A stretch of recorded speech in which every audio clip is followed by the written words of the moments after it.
आजपासून सगळ्यांनी ऑफिसमध्ये फक्त इंग्लिशमध्ये बोलायचंय, अजिबात मराठीमध्ये बोलायचं नाही. तुम्ही क्लायंट सोबत काय बोलताना काय तत्मम होती तुमचं तुम्हाला कळतं का? तुम्ही काय बोलताय ते तुमचं तुम्हाला तरी समजतं का? तुम्ही दोघांनी स्वाती आणि बंटी केबिनमध्ये चला माझ्यासोबत लगेच. आत येऊ सर? इंग्लिश. इंग्लिशमध्ये आत येऊ का?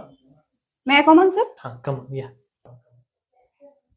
Update me on your real estate client. I call him, but he didn't. He इथे बटला इथून टिमणी उडाली 1 2 3 4. I call him. I didn't say anything. Oh What he is saying? Tell me. चल अश्लोसला अश्लोसला अश्लो स्लो स्लो स्लो स्लो कसलो अश्लो कर तो slow slow slow slow स्पष्ट. अरे काय बोलताय तुम्ही दोघं? मला काही कळत नाही. अहो सर आमची इंग्लिश एवढी फास्ट आहे की तुम्हाला कळतच नाही. जाऊ दे ना मग. जग मारलीन तुम्हाला इंग्लिश मध्ये बोलायला सांगितलं.